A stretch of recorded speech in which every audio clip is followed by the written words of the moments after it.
Now it's our turn to, sorry for the words, but put our balls on the table. Remember, kids, this is not how you play hockey. It's just ugly. I like it.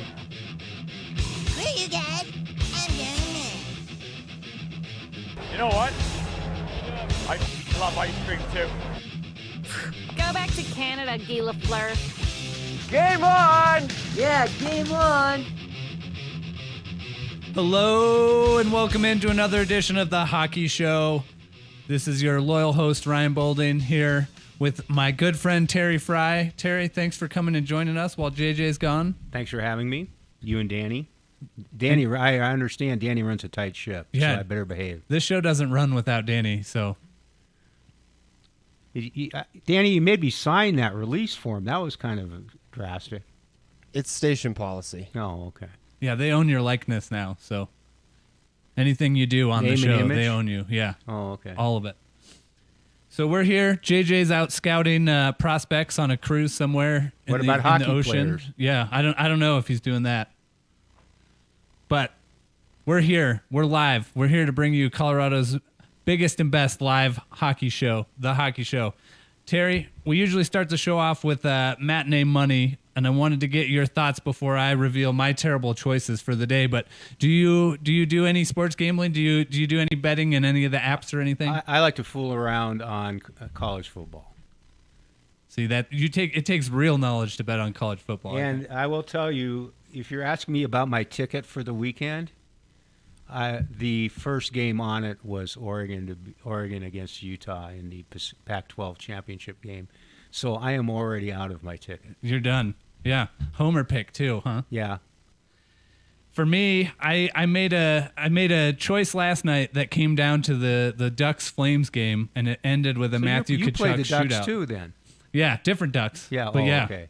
Yeah, and I was intently watching that game, waiting for Anaheim to win, and it didn't happen. It cost me my whole parlay. But today, I've got a 3-game parlay with Florida over St. Louis. I've got Colorado over Ottawa, obviously. Ottawa's struggling big time.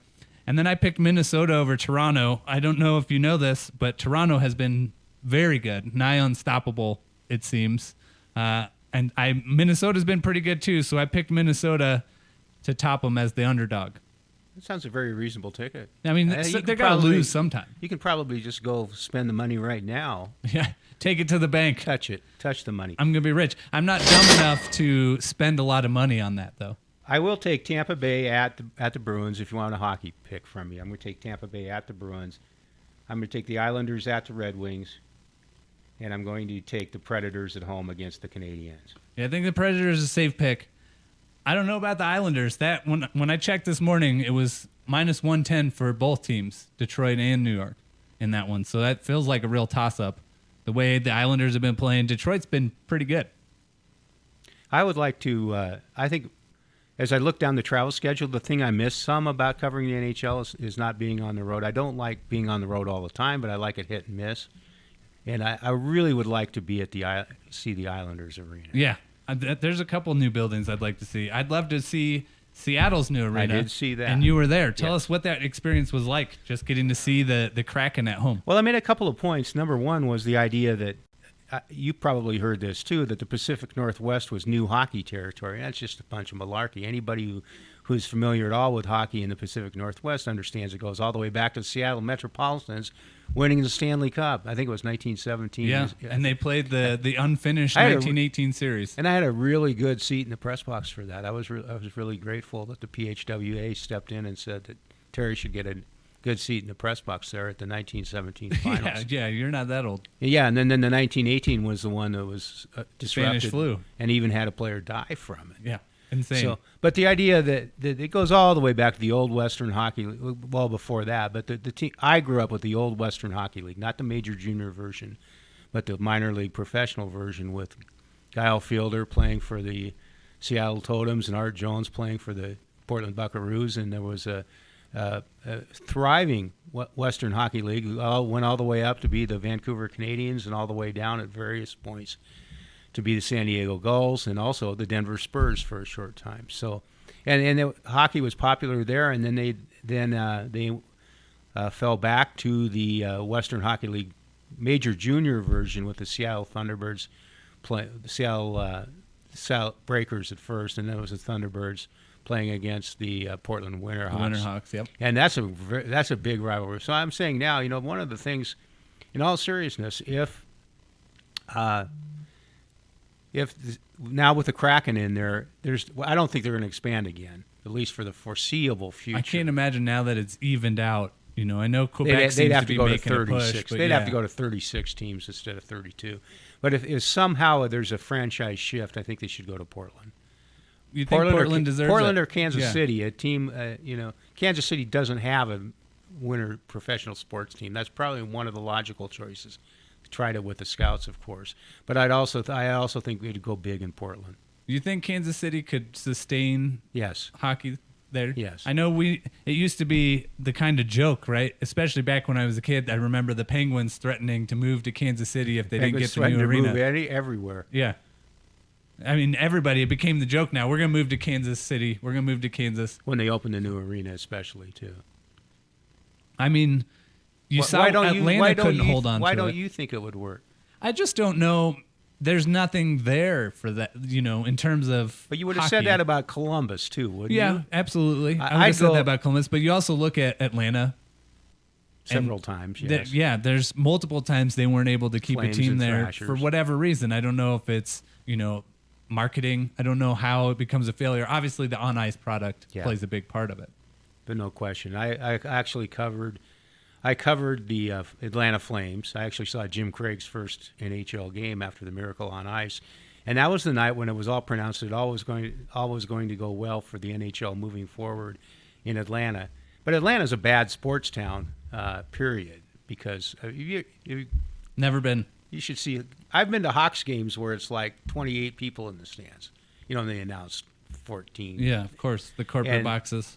Atlanta is a bad sports town. I think Kansas City's a better sports town, and they'd support it. I believe, they're passionate about their sports in Kansas City, so I believe it.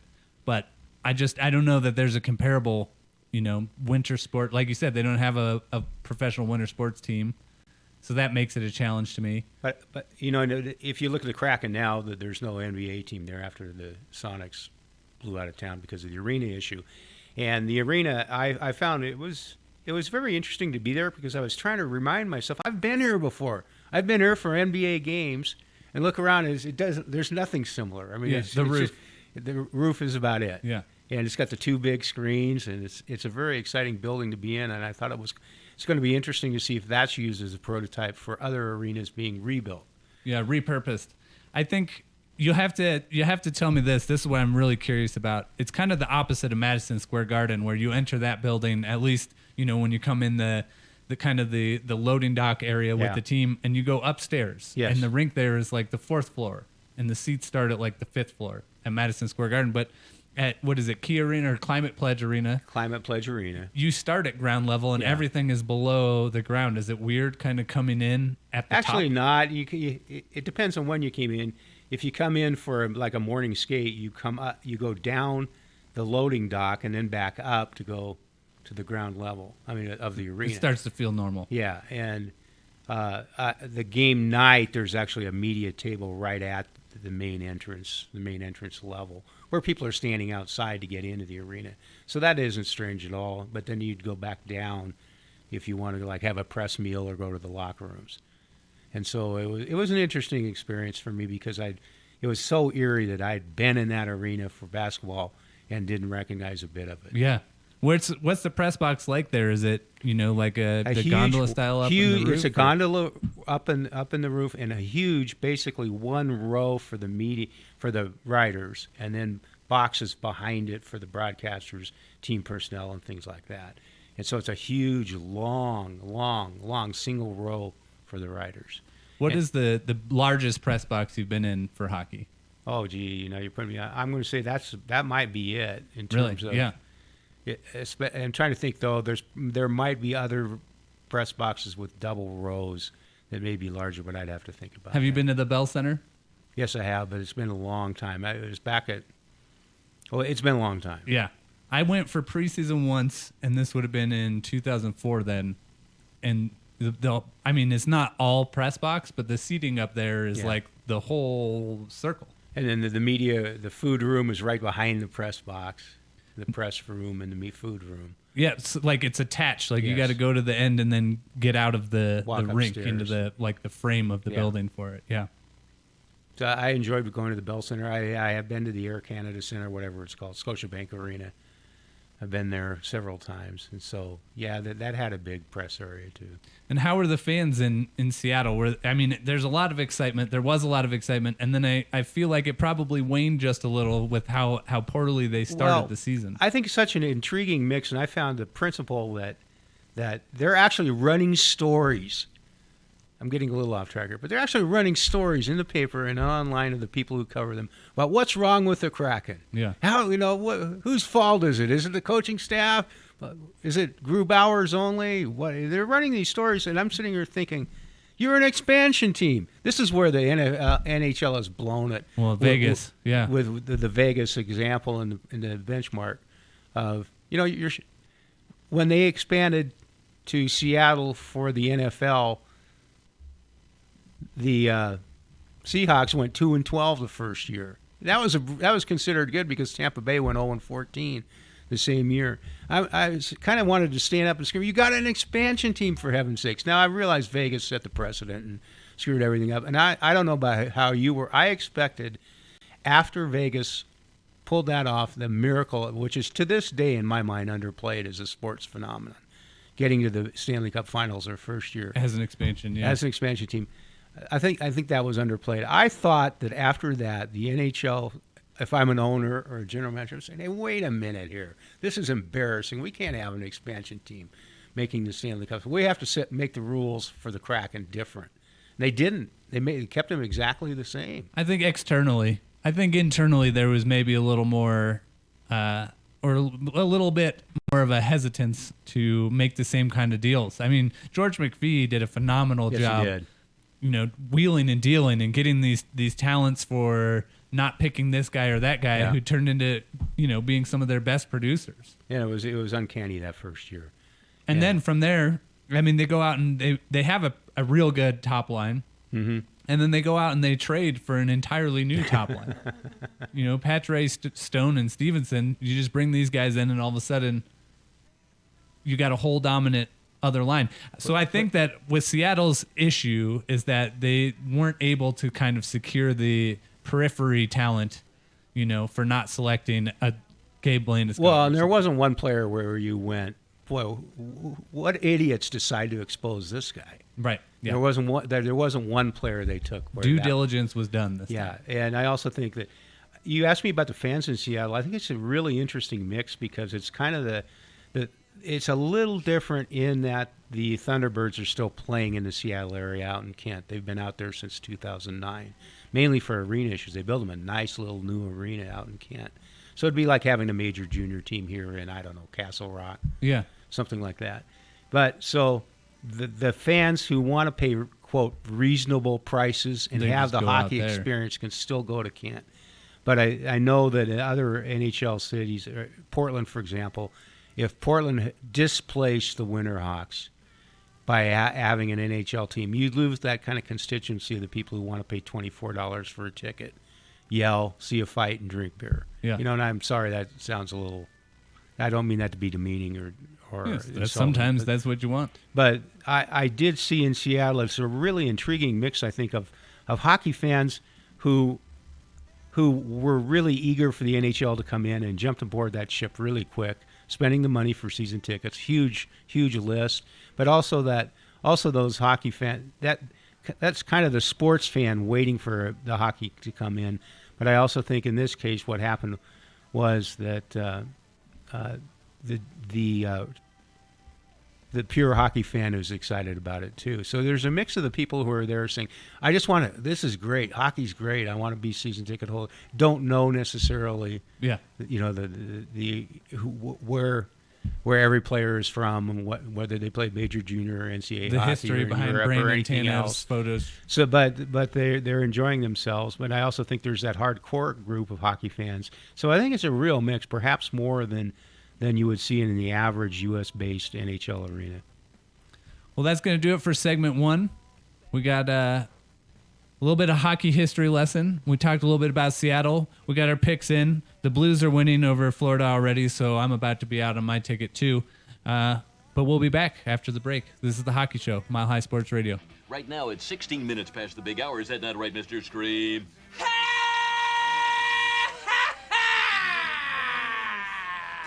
Great, good stuff. I think people are getting really cranked.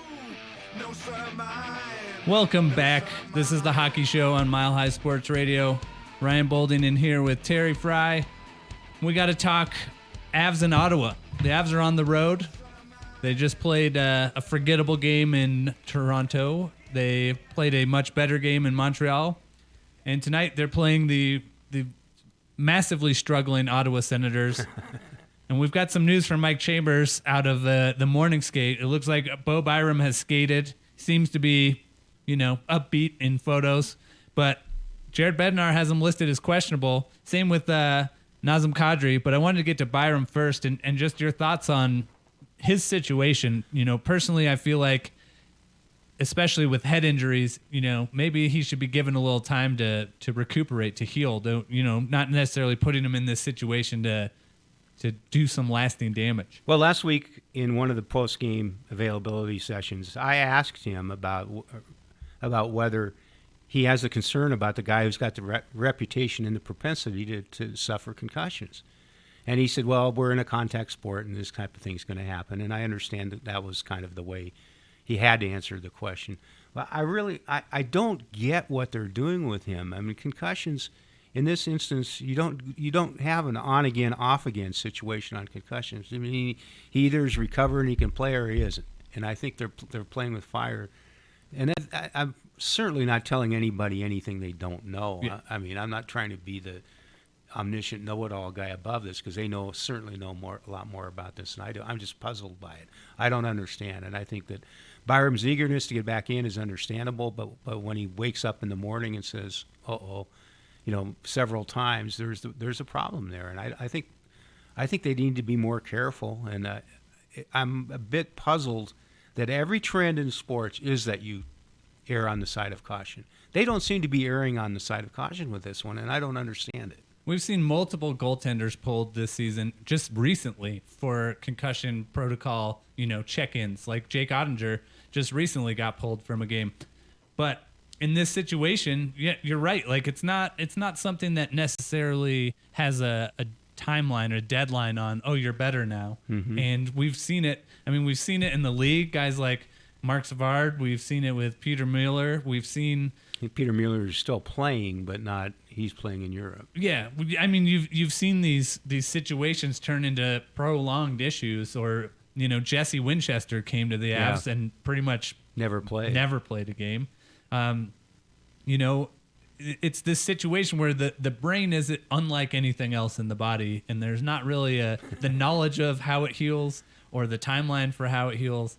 And with this kid being so young and, a futures prospect, a guy who portends to be here a long time, like why rush him back into action? Against the Ottawa Senators on the road in the middle of a road trip.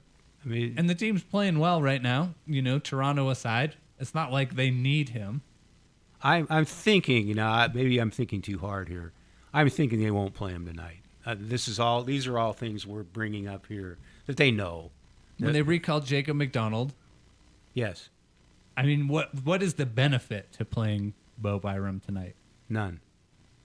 Zero. I mean, you keep his conditioning up, I guess. You want to keep him with the team to keep skating. Yeah, you want to keep him integrated, keep him practicing, keep him learning, keep him in that environment. Keep the competitive edge. But do you know what Jacob McDonald's distinction is? No. He is the only Oregon-born player in the NHL. See, that's cool. See that when we talked about Pacific Northwest hockey, Jacob McDonald's parents, he played hockey in the Portland area, which is kind of hit and miss. I mean, there's a long hockey tradition. I mean, my father was a high school hockey coach in Portland. I did not know that. In the late 40s and early 50s.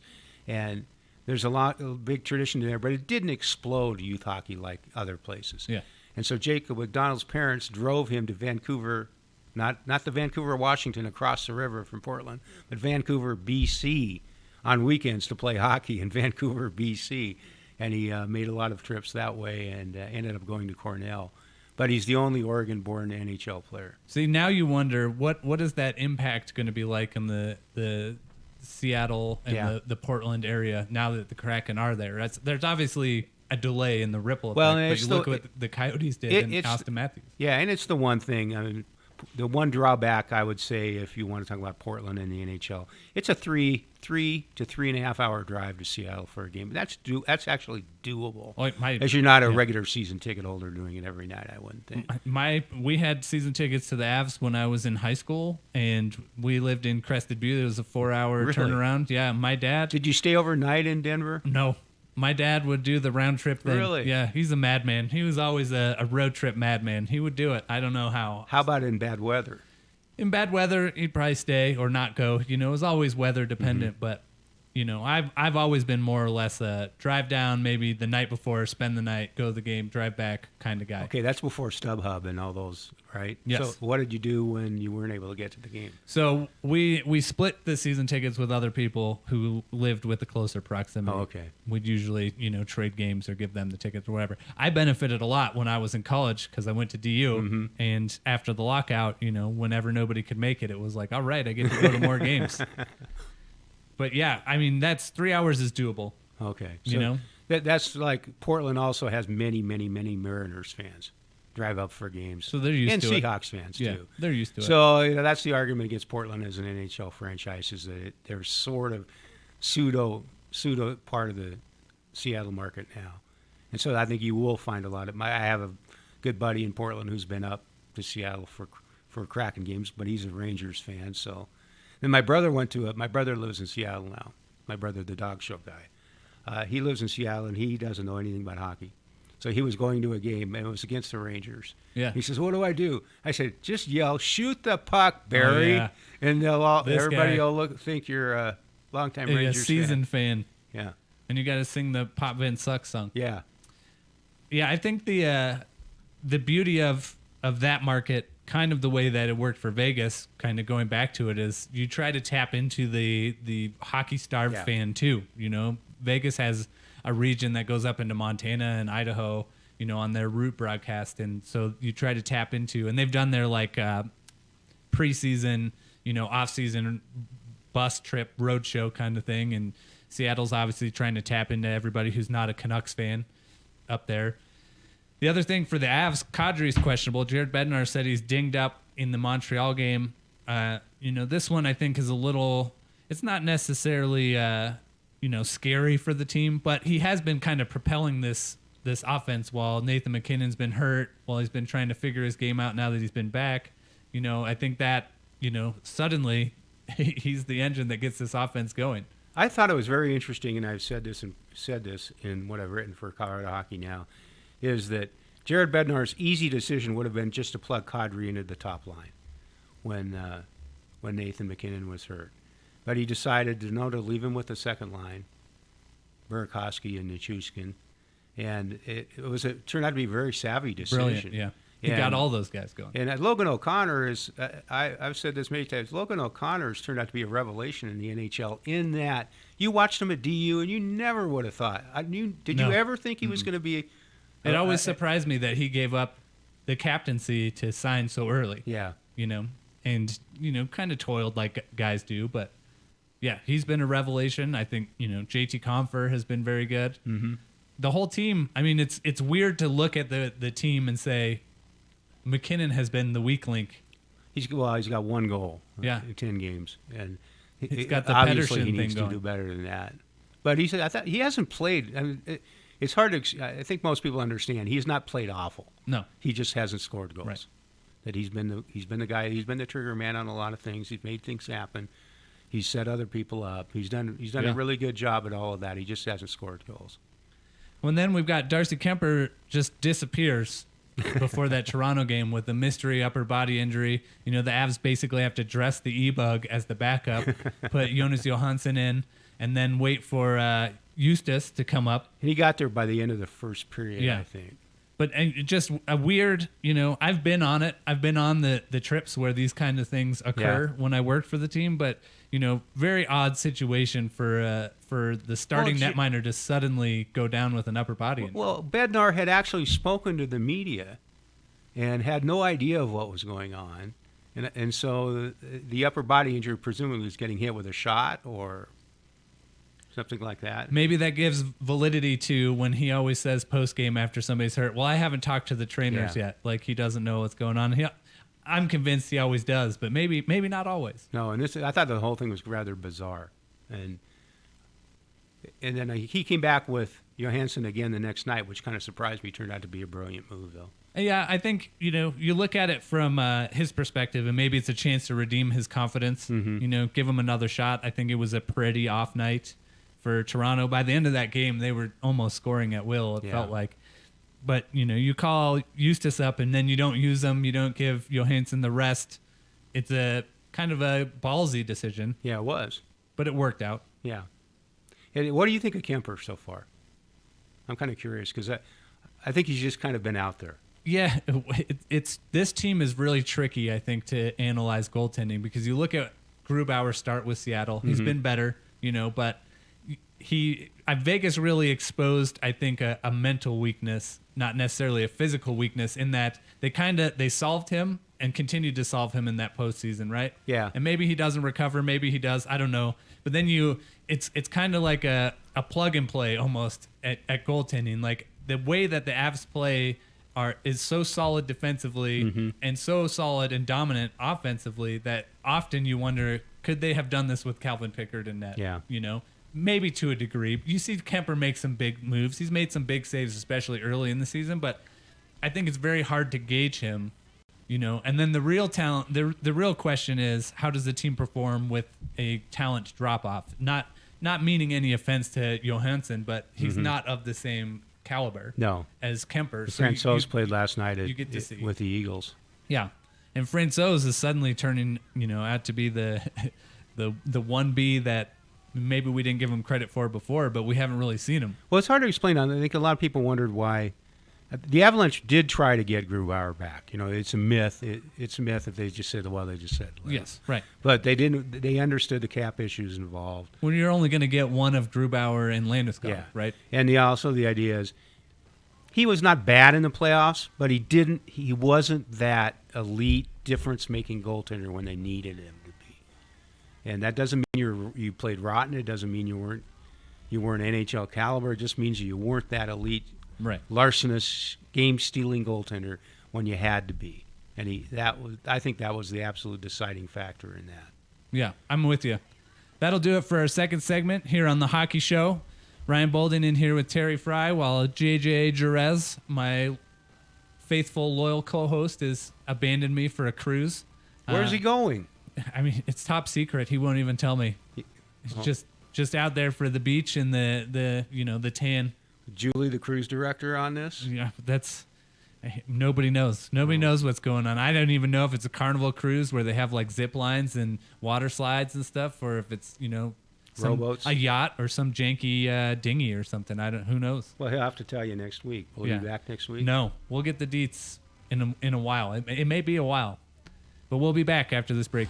Let's go, Colorado! We're back on The Hockey Show, and it's time to talk about all the small things. I don't know if anybody has read my friend John Reedy's column for Mile High Sports, but he takes a dig at the wonderful and illustrious and very massively popular pop punk trio Blink-182. And I don't know that it's fair. I don't know, Terry, have you seen John Reedy's article at all? No, I haven't. I have to admit I haven't. But if he takes a shot at that group, he's got to be wrong, right? No. Have you seen? But you've been there. You've been in the building for all the small things. Yes. Sing along that has now become popular at the Avalanche. I'm not necessarily certain that they did it first. I'm not. I experienced a lit sing along in Vegas before the Golden Knights were a team, back at the final Frozen Fury, the first hockey I saw at T-Mobile, the only hockey I've seen at T-Mobile Arena in Vegas. And I thought that was wonderful getting to see that kind of organicness from it. I haven't really experienced all the small things in person, but a whole building of fans coming together to sing along, no matter what team, cats and dogs living together. What could be wrong about that? A lot of college football stadiums have been doing Mr. Brightside this season. That's something I've seen too, which is, like you said, it's really cool to hear them play the song at first and then cut it, and you just hear everyone in the stadium. Is that singing better the than song. Sweet Caroline by Neil Diamond? I don't think you can outdo that one. That one's a classic. And what do they play? In Florida, they played the Tom Petty song that the whole building sang after he died. That was pretty incredible. But I feel like in terms of taking shots, are you going to take shots at Blink-182 No, over I'm not. Sweet Of course Caroline? not. Would you rather To have each his own. Blink-182 or Mr. Brightside? Everybody should have their own distinctive song rather than copy everybody else. So I like that it's unique and fun. I like that it bothers John. That's my take on it. So if he's going to troll everybody and take aim at Blink-182, then I'm going to support it, and I want to hear more of it. Okay. Just to get him. I would rather see that though than the Who when they What? Baba O'Reilly? I don't even. Do they still do Baba Yes, O'Reilly? they still do. See, retire that. I always wanted to see it more like a jukebox kind of scenario where the song changed. I will have to send you. The other day I sent out a YouTube version of Baba O'Reilly when they did it in the studio in front of invited guests in 1978. Great version. They didn't break up a guitar.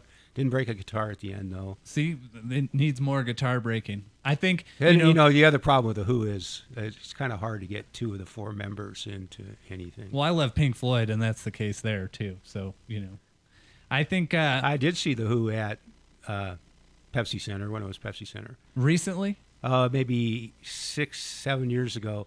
And the group they put on the stage was better than the Who, but there were like 37 people on stage. The Who is a four-man garage band. Yeah. And so you're really not watching the Who. You're seeing Peter Townsend.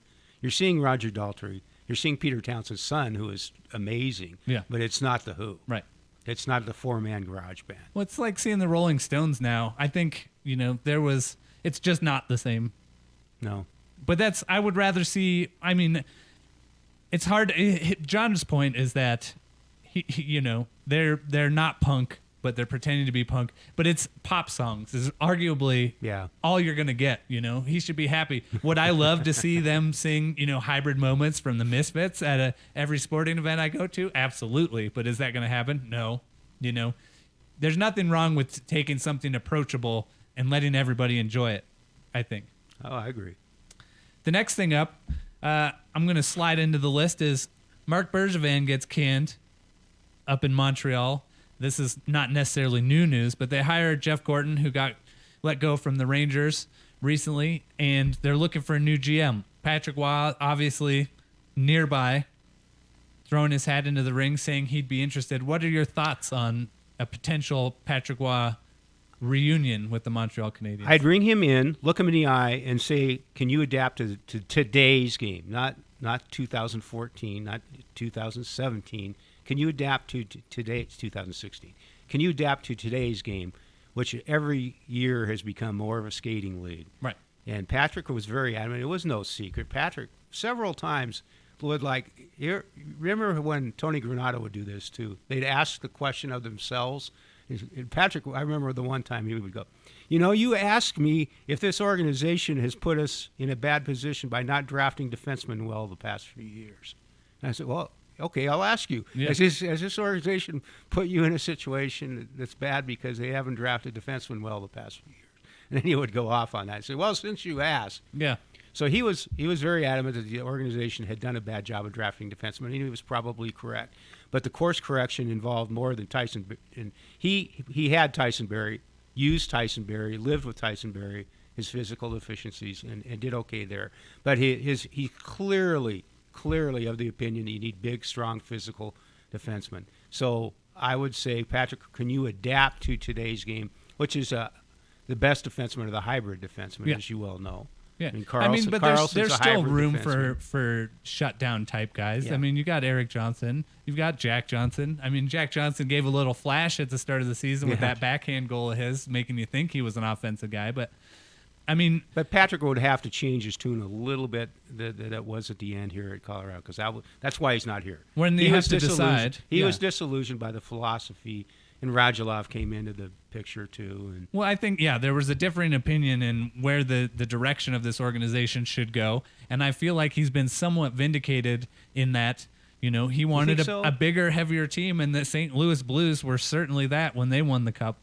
yeah, but would he take Byram and McCarr? That's one question. I don't know that he would do that, but I think the bigger argument was that I think he and Joe and Chris McFarland didn't see eye to eye on which direction to go. Yes, right? correct. Do you want younger, faster, puck moving guys, or do you want bigger, heavier, slower? The answer is both, talent? actually. Well, look at what the Avs have done Yeah. since.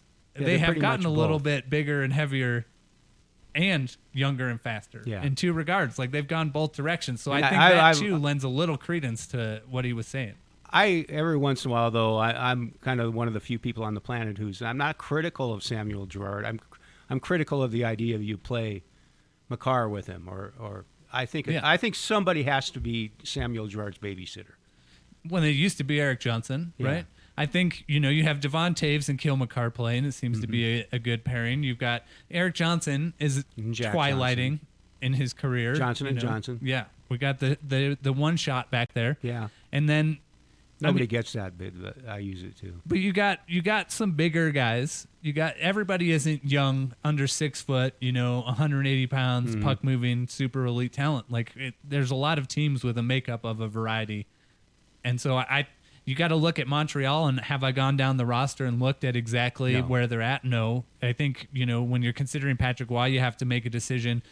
Are we rebuilding? Are we tearing this thing down and starting over? Or are we going to try and do a rebuild on the fly? I think his answer would be, knowing his personality and his approach, it would be rebuild on the fly. Yeah. I don't think Well, he could- loves to win. He could so, not yeah. stand. He could- Accepting that was part of mediocrity it. or less than for a number of years, I don't think factors into his worldview. And that was part of Joe's stance the next year when they got off, when they were just horrible. That was the worst bang for the buck season in the history of the National Hockey League, when the Avalanche had 48 points while scraping the salary cap ceiling. Yeah.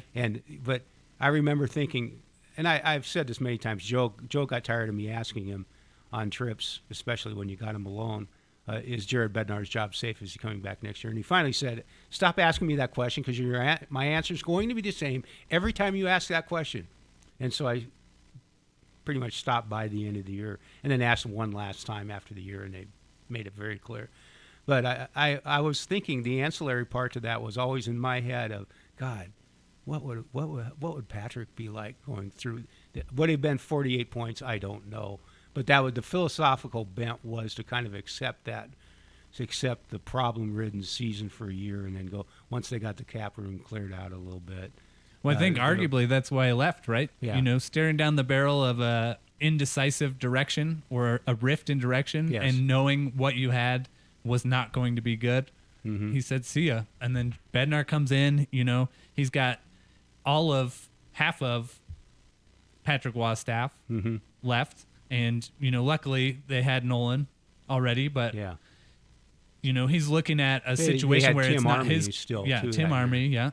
yeah. And Nolan Pratt, there's a situation where he's not even coaching with his ideal staff. He doesn't have time That's right. to Nolan prepare. Pratt had come in before. I'd forgotten that. Yeah, they'd already poached him. But, it's a tough situation to come in with very little preparation, with a ragtag group of, bad news bears, basically, and Av sweaters, and try to make hay out of what you got there. And it obviously did not work. That was a tough season for everybody involved. So to extrapolate it to Montreal, if you're asking me, should they hire Patrick Roy, I would say talk to him, see where his vision is right now. And after going back to Major Junior, after seeing the way the game's changing even on that level, that maybe he'd be a little more adaptive and accepting of going that direction. Yeah, and he, to be fair, he's not a guy who's just been out of hockey since he No. left the Avalanche. No. He's still heavily involved in doing his thing with the Remparts. But also, there's another caveat here, which I don't know that he would like. It's concessions for him at this point, right? Is he willing to have shared responsibility again? Yeah. Where he's going to have Molson said the GM will have final say on hockey decisions, but you are sharing responsibilities Yeah. with Jeff Gorton now. So does it work for them to bring in a legend like Patrick Roy the same way the Avs brought in Joe Sakic to right the ship. There's a little more baggage with Patrick. There are two things involved with being a general manager in my mind. Is number one, you don't want yes men around you. Absolutely. But you also want people around you who are going to tell you, Patrick, what? Oh, hold on here. You know, this is when people ask me who is the best coach in Avalanche history. I have a complex answer. Do you know who I think was the best coach in Avalanche history? Who? It was Mark Crawford when he had Joel Quenneville. Yeah. Because Joel Quenneville could look to Mark Crawford and say, Mark, for God's sake. Yeah. Probably use different words. We can't do that. I mean, that's what you need. You need, multiple voices. And I'm not sure Pierre ever quite had that guy. Do you think Pierre ever had that guy who could tell him, Pierre, you can't fire Bob Hartley now? As great as Pierre's legacy is, yes, and was, I don't think that it ended as great as it started. No. There were massive struggles in the salary cap era, and I think, diversity of opinion.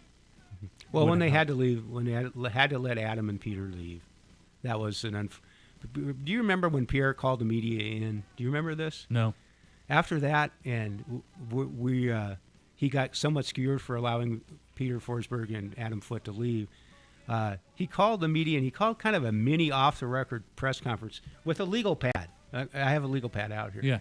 He took a legal pad, and he had a specific lister, and he says, I just want to explain to you what happened. And it was very illuminating. It was very interesting. Yeah. Basically said, we can't do everything. This is the new modern age. And I think some people, the criticism that's probably valid is we knew it was coming. They had the entire 04-05 dark year. Right. But even before that, I think don't you think there was a realization where they were headed for a cap era? Yeah, absolutely. Maybe not as specifically. And by going dark for a year, they made it more possible for them just to be stubborn and say, it's got to be a hard cap. It has to be this specific. And by the way, I covered the NBA, you know that, and I've covered the NHL to a certain extent. And I like the NHL's. If you're going to have a cap that's a hard cap, yeah, and it's easy to figure out, easy to understand, both for fans' purposes and also enforcing it. The NBA cap is a joke. Yeah, it's a mess. There's they have far less parity. Mid-level exceptions for cousins who work at the concession stand. It's just a joke. And so I will congratulate. I remember going to New York and speaking with Gary Bettman in his office when I was working for ESPN also. It was kind of a dual trip for both the ESPN and the Post. And so he was very willing to speak to me to get his opinions out there on the record. Right. And he used me. I have no qualms about saying he used me. But he was basically saying that it's got to be a hard cap that's easy to understand. The players have to, and it's not like they're paupers now. I mean, they're making good money. It's understandable. I'm kind of intrigued by the entire process of you having to, and it was always a misconception that Pierre Lacroix had an unlimited budget. He didn't. We know that. He worked under cash-strapped ownerships with Ascent and Comsat. And then when the Loris came in, and when Sturm owned the team for a very short time, Pierre that was probably the underplayed thing about Pierre's tenure was getting the franchise through those really tumultuous ownership times. But he could get at least a little bit of second guessing about not being completely prepared for the onset of the cap, especially with the lockout coming. But that comes back to the point where if I'm hiring a general manager, I want to make sure he doesn't want just yes men around him, and I want to be sure that he will heed the constructive criticism of people around him and under him. And he's got to evolve with the league. Yeah. Yeah. Well, that'll do it for segment number 3 here on the Hockey Show. Power Play 2. We're going to move into the mixed bag skate after the break, and I'm going to hit Terry with some... We have a bag skate? You didn't say that. We got some bag skate coming, and I'm going to hit you with some fill in the blanks. Oh, jeez. So we'll get you. I play hockey and I fornicate because those are the two most fun things in cold weather. Welcome back to the mixed bag skate section of the Hockey Show. Danny Bailey on top of his game, hitting me with the Misfits. I was rocking the Misfits last night. I'm in a Misfits mood, so that was great. So Terry, in the mixed bag skate, we started doing this thing. How can you have a mixed bag skate? Yeah, that's the joke. It's either a bag skate or it's not. That's the joke. It's the mixed bag of topics. The mixed bag skate. We got to keep it hockey topical here. Oh, I thought I had to have an airline throw-up bag I mean, you could. If my questions are that bad, we may need one. Oh, okay. This is something JJ's been doing with me. I'm going to try and carry it on. So it's a little bit of rapid fire, but it's going to be a fill in the blank type situation. So I'll start reading a sentence that may end or have a blank in the middle. Test or whatever you call that. Yeah, a little bit. We're going to analyze you, and we'll do a whole profile about you next week when you're not here. The first one should be easy, maybe, but just what comes to mind when I say at the end of this sentence, Toronto blowing out the Avs 8-3 was blank. Easy to see coming. I feel the same way. Why do you think so? I mean, Toronto was unstoppable going into that game. Just the kind of the newness of the travel back to Canada, the awe and the attitude of God. Sometimes we underplay this idea that they're going back to Canada after they had played in Vancouver earlier, of course. Yeah. But I think it was just a setup for that. Yeah, and the goalie situation unfolding the way it did before the game. 5 for biting. Brendan Lemieux bites Brady Tkachuk. Biting in hockey is blank. Like father, like son. Yeah, I mean, he's got a little bit of an edge, huh? Yeah, I would say so. It's in the DNA. That was my first thought. It's also funny that it would happen to a Tkachuk in this situation. But yeah, I mean, Bush League stuff. Biting has a history in hockey, but I don't think we've really heard about. It's not Danny Ainge or Tree Rollins. When we haven't heard about biting since Alex Burrows, I think. Yeah. Did it too. Let's see. Stadium Series sweaters. Nashville and Tampa Bay are playing in the Stadium Series in Nashville this year. 1 out of 2. You give it a 1 out of 2. I was going to say Nashville's New Jersey is I like blank. Tampa Bay. Nashville's looks gaudy. Yeah, I think Nashville's is hideous. I gave you a quick look before we went on. Danny, I don't know if you've seen these or not. I'll give you a second to pull it up and take a look. Nashville, we got to start with Nashville's He's wearing jersey. one. He's wearing it. It almost looks like that. Yeah. It's so bad. The font on the front of the jersey, the letters are different sizes, different widths. It like the smash. It says, this Nuggets hoodie does kind of look like that. I like that it says Smashville. That's about the only redeeming But other thing than about that, yeah. No, Are they working a little not too great. hard to be different now? So I feel like there's this mix between trying to have new, hot, fresh jerseys and trying to maintain this history, this old style of hockey, right? So Nashville's got their nickname on the jersey, Smashville. Yeah. The S is literally smashed onto there. It looks awful. They've got the guitar pick, that logo that they're making a thing, which is fine. They've got the Dragon Ball Z star ball in there. I never have understood that aspect of it. I don't really like just the yellow line across, right? When you look at Seattle's jerseys, I think Seattle's jerseys are very fresh. They're like new those? and not new at the same time. Okay. I don't like the sea foam and the blue together on the sleeve. I think it doesn't look good on TV. It doesn't blend well. But then we go to Tampa's jersey, right? And you like Tampa's jersey. But I think this diagonal it's a little text, more traditional. The diagonal text is that we're holding on to this legacy concept. The Penguins are doing a diagonal text sweater. The Avs have done it before. Obviously the Rangers have done one. It's got a storied legacy. I like that Tampa has this flare on the bottom, this cool design. But all I can think about when I see it is Blades of Glory and the ice dancing unitards that these guys have on.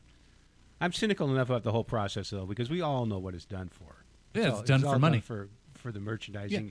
It's a cash grab. It's capitalism at its best. Yeah, and so I kind of try to avoid contemplating it too much. But I think the biggest one is the New Jersey Devils do not even acknowledge that the Kansas City Scouts and Colorado Rockies exist, or New Jersey would be wearing either Colorado throwbacks, or the Avalanche should be wearing Colorado throwbacks. Yeah, like when they were doing the what was it, the 20th anniversary stuff, and they brought back the old Rockies. I got to meet Lanny McDonald and guys like that. Awesome. Back. Yeah, it's an awesome opportunity. More Piedmont. teams should lean into that, like the Denver Spurs. I want to see some Denver Spurs stuff. That logo, hideously iconic and awesome. Yes. Here's one. The NHL cancels Christmas, Terry. The NHL sent out a memo to teams with COVID cases up. They said they don't want teams having team-sponsored, state-sponsored Christmas parties or appearances. So the Makes perfect NHL sense to canceling me. Christmas. Makes perfect sense to Makes you. perfect sense to me. I'm not surprised. I'm surprised it took this long, the way Yeah. that COVID's kind of been running rampant. We don't have a tangible way of measuring unless you were keeping a spreadsheet at home of every player who was out with a COVID absence, like we did last year. But, it's kind of 50%. Why does the NHL hate Christmas? And also the least surprising thing about this season. Except the NHL shuts down for Christmas. The Yep. NBA treats it like it's a marketing venture. Yeah. So that's another thing you can give the NHL credit for, in my mind. I think And it's nice that it they're doesn't protecting matter players. personal religion of choice or anything else. We can say they It's just cancel that holiday take a parties. break. I think it's that kind of stuff is important to players. I know that the team Christmas party when I worked there was a big moment for the staff and the players and the kids. families and the kids. And making sure it was a Pierre Lacroix tradition that they were trying to carry over and make sure that we are this family, this group, no matter the dysfunction occurring. But not very surprising to me. Here's one. Mark Bergevin's firing is a blank outcome after just months after a Inevitable. final cup Inevitable. appearance. Yeah. Was Carey Price just the glue holding that team Well, together? it was just such a weird, unprecedented season. It's almost as if it didn't exist in Yeah. some minds. It reminds me of the Ottawa making the cup final and then literally having never won a game since, basically. But that'll do it. That's us. That'll do it for the hockey show. I would like to thank you, Terry, Thanks, for Ray. joining me. I enjoyed it. Thanks, Danny, it's a Danny. pleasure as always. Yeah, always a fun way to start off my Saturday. So good to Rocking the see ya. show. I hope JJ gets sunburned out on his cruise somewhere. And yeah. Sunburned and puts on a couple pounds probably. Yeah. I mean, you definitely got to put on the holiday weight, whether it's, pina coladas or, Christmas cookies, whatever it is, holiday treats and sweets. But this is a hockey show. Ryan Bolding in here with Terry Frei. You're listening to us on Mile High Sports. You can catch us on every podcast app, on YouTube, on Twitch, on Twitter, everywhere you can find us. We're there. Your terrestrial radio station. We're not on satellite radio, I guess, but we'll be back next week. Thanks for listening. Thanks.